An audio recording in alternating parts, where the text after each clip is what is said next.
all, for 1 second, be selfish and think about what it is that you want for your journey right now.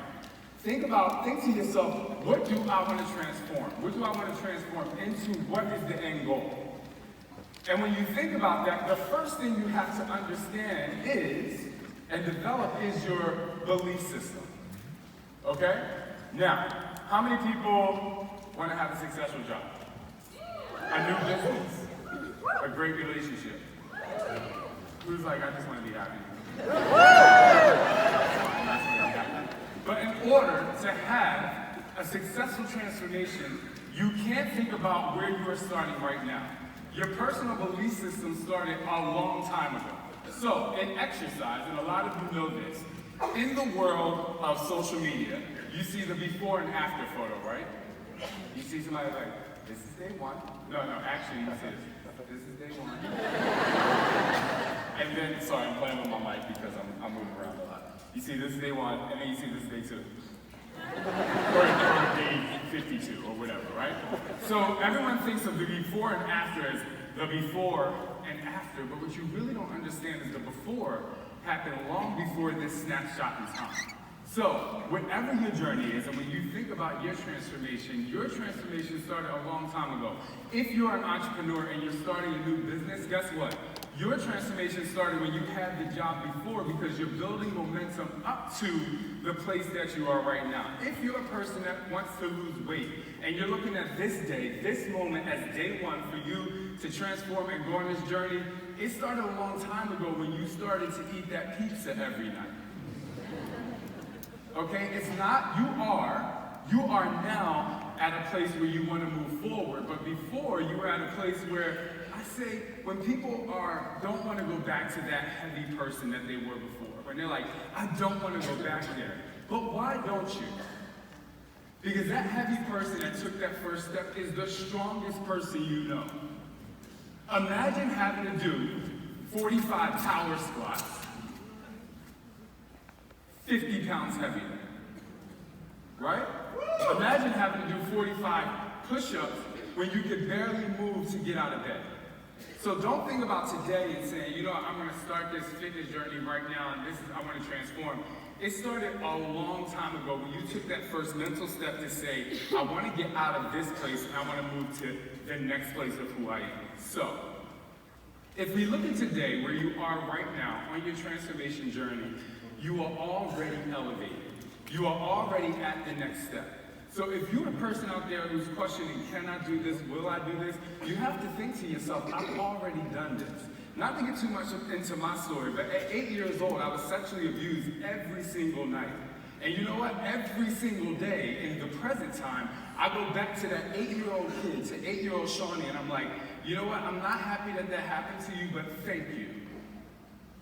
Because you elevated me to get to this point, to this level where I am right now. And once you establish your belief system, which is your ability to want to succeed, your ability to want to succeed even if you've fallen short before.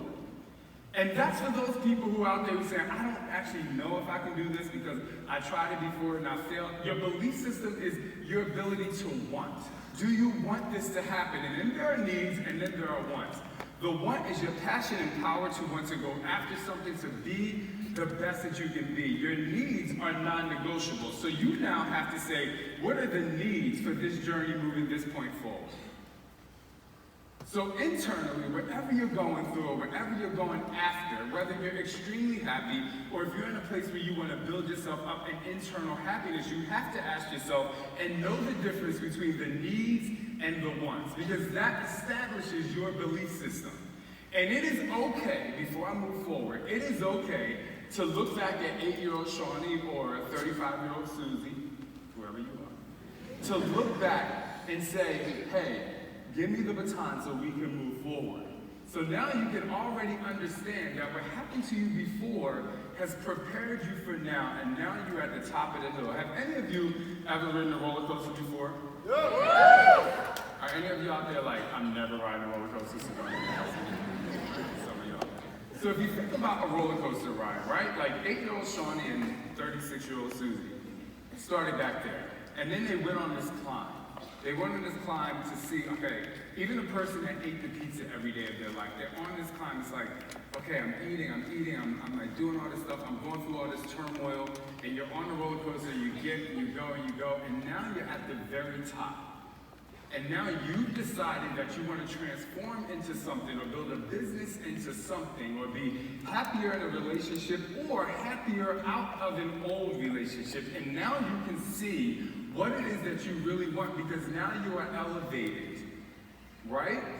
So now that you are elevated, you're at the top of that roller coaster. And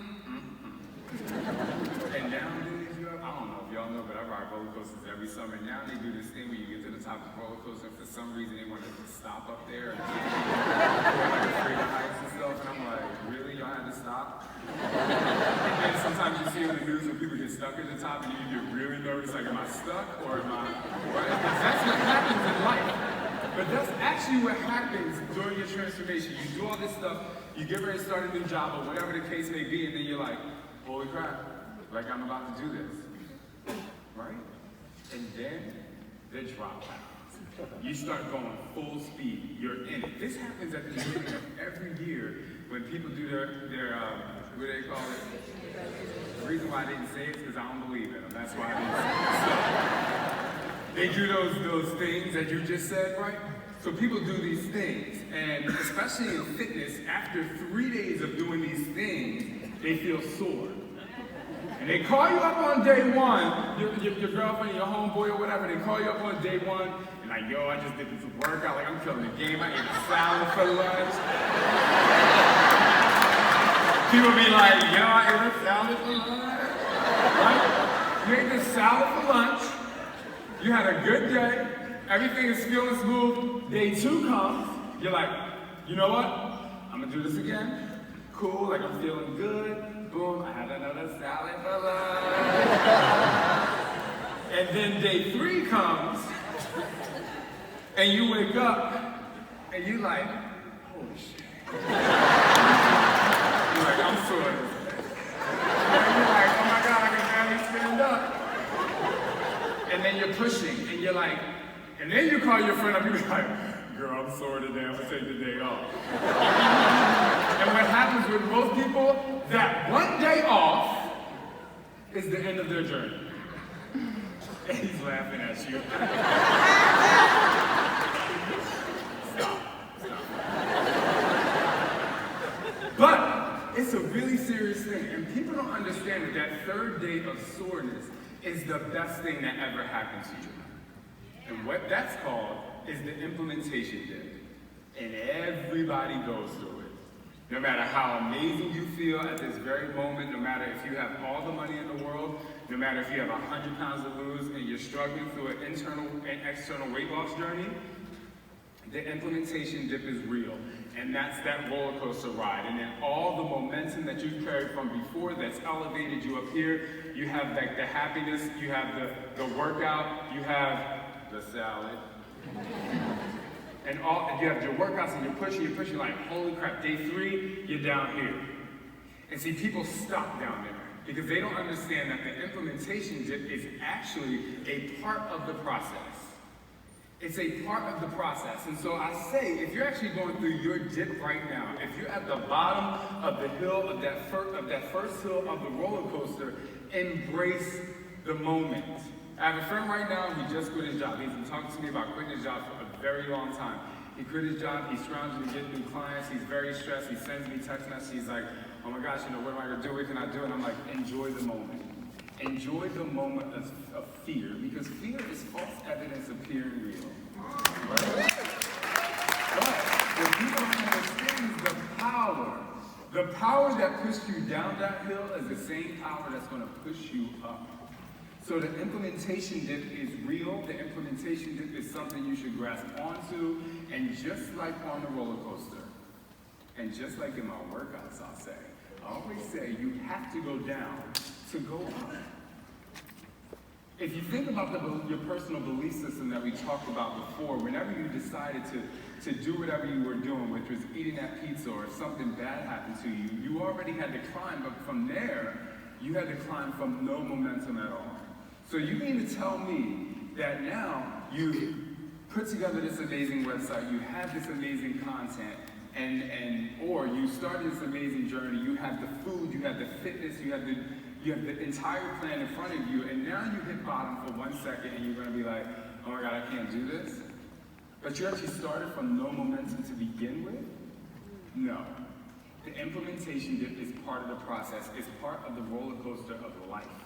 And so, when you're on that roller coaster and you get to the bottom, now you're like, oh, well, this is no problem. I'm just going to shoot back up, and you can take that power.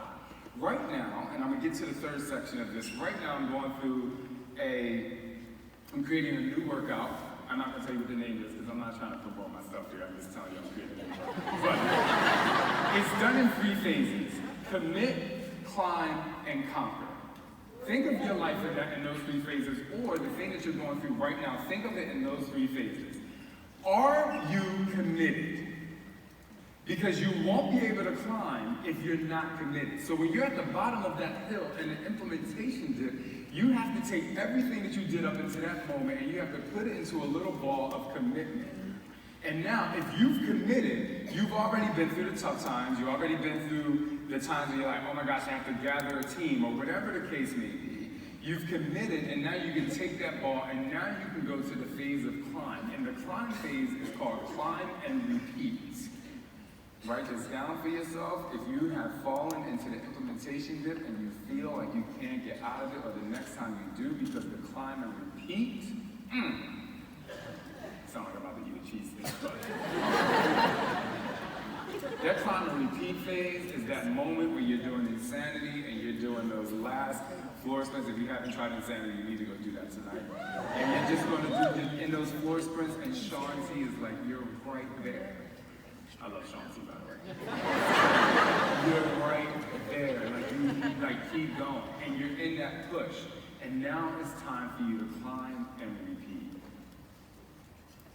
So in this program that I'm working on right now, we just transformed just yesterday. Actually, they're doing it today.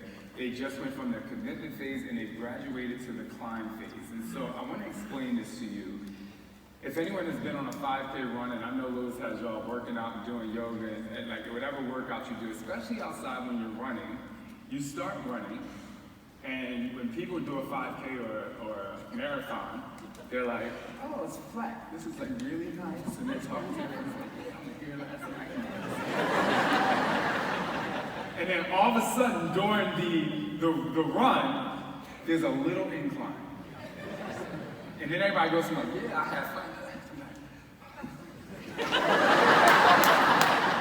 People stop talking. You know, like when people start eating, they stop talking. That's the same thing that happens in the climb phase. They literally, it's like, holy shit, like I really need to focus right now. And the climb phase, which is the most amazing thing, is really about you now connecting to who you are. I was doing a Spartan race about 5 months ago. And Serena Williams and I were together at this one part of the Spartan race. And, you know, she had talked about how she just had a baby and she's trying to come back and she's playing these tournaments. And we get to the part of the Spartan race where you have the sandbag. And we're walking around the thing with the sandbag, and she says to me, she says, you know what? This is my favorite part of the race because I really believe that life and challenges are about the weight on your shoulders. And she says, I can't wait to get to the end of this because when I release this weight off of my shoulders with this bag, that's where I feel like I can breathe. And that's why I always say to people, it's not about the weight, it's about the baggage you carry in your life. Who are you surrounding yourself with? Who are the 5 closest people to you? Because they're the people that's going to help take you out, and the baggage, when you get rid of that, that's going to take you out of that implementation dip and help you climb and repeat. And the reason why I say repeat is because you go up, and guess what's going to happen when you go up? Yep, because the more amazing you become, and all of you in here are great, and you're all amazing and unique, but the more you connect to the amazingness that you are right now, and you're going to get to the top of the hill over and over and over again, the further you push yourself, the further you're going to have that implementation dip again, and then it's going to go up and down. But where in the first time where a lot of people give up, when you experience it again because you have power, you have commitment, you have passion, now you say, I actually believe. Like I believe I can get through this because consistency over time is trust. So if you are consistent in what you're doing, over the time that you are doing it, you can trust and believe that things and great things are going to happen. And so now that you know that belief system, now that you have your ability to want to succeed, even if you've fallen short before, and you know that the implementation dip is going to happen, and it's a part of the journey, when you get to the dip, now you know you can climb. Now you can utilize your superpowers. And I'm going to go through these superpowers really quick, but efficiently. The first superpower is getting uncomfortable. You need to do something very, very uncomfortable every single day of your life. And I have to do a full disclosure moment, and I think Lewis is on the side here. I've spoken 18,000 times, and every time before I got on stage, like I was back there listening to his brother play the violin, and I'm like, you need to run out the door. And so y'all laughing at me, and I'm trying to give y'all a little moment, like I was having a moment. I was like, you can run out this door and be like, Lewis, I got really sick, I got diarrhea, or you can run down the middle of this aisle, because if you ask anyone in my family, I was a really shy kid, right? So every single time I step on a stage, I'm like, I have to find some sort of power within to push past this uncomfortable space. The second superpower that you have to unleash, do something uncomfortable every single day, and then when you decide to do it, you have to be full out. That means the minute you commit to doing something, you have to be full out. There can't be any more questions. If you decide to go down this road, you have to go down that road. You can't backtrack and be like, well, what's down there? If you decide to go here, because down this road, there's going to be many side streets where people are going to come out, or you might take a little side street and be like, oh my gosh, I learned that, and go back onto the road. You have to be full out and fully committed. The next thing you have to be, after you be the third superpower that you have to have, which is one of my favorite superpowers, is flexible. If you are saying, I'm going to do X, and your X only looks like the X in the alphabet, you know how like when you put something on social media and they're like, well, which font do you want, right? And you go through 1,000 times trying to get the right font. That's you being flexible. So it's not just, your X is not going to just look like this. It might have a little thing like this, it might be a little more like this, it might be long, it might be capital, it might be lowercase, but you have to be flexible. If someone tells me, like, if this might cut out right now, I have to be ready for a handheld. If the handheld cuts out, I have to be ready for a loud. And if all the lights went out, then y'all would just have to listen to me sing, okay? Because the thing is, you have to be flexible. If something's not working, it doesn't mean you, which is you are your machine, it doesn't mean your machine has cut off. You just have to be flexible and find another way, because there is always another way. Just like I talk about when you go through your life and you are pushing to the end of your workout, there's always a reserve. So go 1 extra second, and even if in that moment you have to stop, you have to say to yourself, I can do this. And once you learn how to be flexible, once you get past that point of being flexible, the next superpower is creativity. And creativity, a lot of people say, I'm not creative. But you know what? You are creative. And you want to know why you're creative? Because you are unique. There is no other person like you in this world, this auditorium, wherever. And so I'll say, and some of you might laugh, when I was a young kid in 3rd grade, I remember my teacher telling me that all snowflakes are different. I was like, wow. And I still utilize that today. You are like no one else.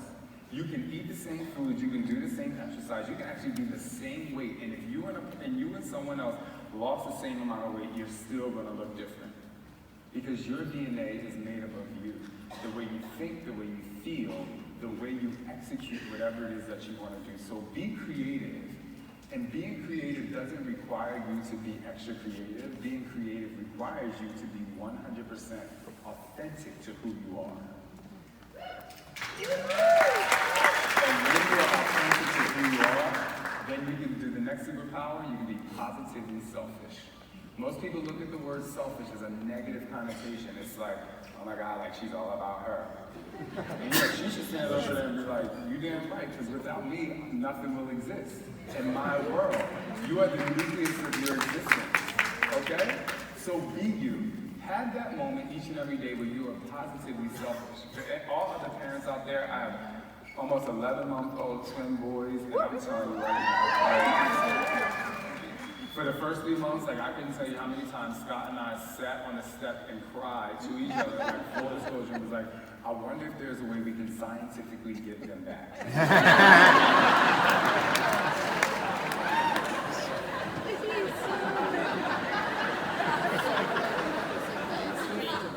No, I know. But then we realized that we have to be positively selfish. Because without a happy us and without us giving back to ourselves, our children will not be able to thrive in a way in a moment of happiness. So, we started giving back to ourselves. And I'll leave it at that. So give back to yourself. Every day, give to yourself. Give to yourself. One of the things I love about Lewis is he says, I love to serve, I love to serve, I love to serve. Right, and I always say to him and to myself, it's like, how do we fill ourselves up? How do we fill our cup? So be positively selfish in your transformation. No matter what your story, no matter what your journey, what are you going to give to you? Because a happy you creates a happier force field of positivity around you, and people can feed off of that, but they can't feed off of a dry glass. Because you might operate in a dry glass, but guess what? The glass is going to break. It's going to break, so you have to fill it up and keep it nice and wet. Keep it wet. Superpower number 6. Superpower number 6 is feeling it. After you're positively selfish, you have to feel what it is that you're doing. Now, some people say that this superpower should have been in the beginning. They say, shouldn't you feel what you're doing in the beginning? But you have to go through the process of change and the process of you and unleashing these superpowers. I ask you right now, are you on a journey? Are you building a business? Are you in a relationship? Are you on a weight loss journey that you feel? Like, do you feel it? Like, are you doing it for you? Not everyone else, are you doing it for you? You have to feel it, you have to embrace it, you have to live it, you have to love it so that it's authentically you. Truth, trust, and transparency. If you have those 3 things along your journey, you are on the right path. If you're not truthful with yourself, I almost did that, sorry. If you're not truthful with yourself, then you definitely can't trust yourself. And guess what? The mirror is black. And I don't know if y'all seen that show Black Mirror, but it's crazy. So you have to be true, trust, and transparency. And the last superpower. You have to go absolutely bananas. Go crazy. Here it is. When I came out with Insanity in 2009, people told me I was crazy. But when I was asked, why should people do this workout, or who should do this workout? And the answer that they were trying to get from me in the infomercial was that it's going to be easy and it's going to give you a great weight loss. And you know what I said? It's not for a person who's lazy. It's not for a person that finds excuses. It's for the person that wants to take their body to peak physical condition. So I ask you, are you going to go bananas in your journey? No.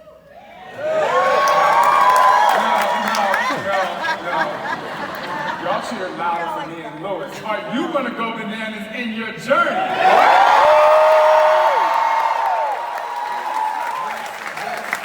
Yes. You have to look at your transformation and whatever it is that you want to be and whatever it is that you want to do.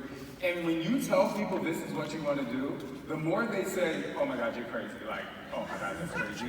The better you are. The more unique you are.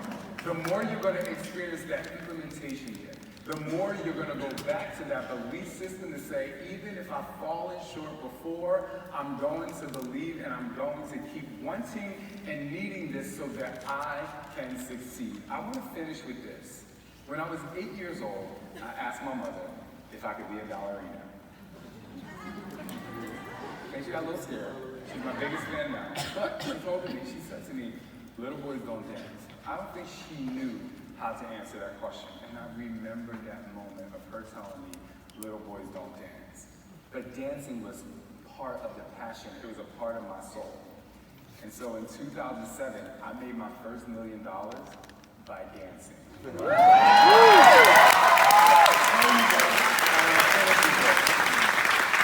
people tell you you can't do it, but you believe that you can do it, trust and believe in who you are. And if you conquer your mind, you will transform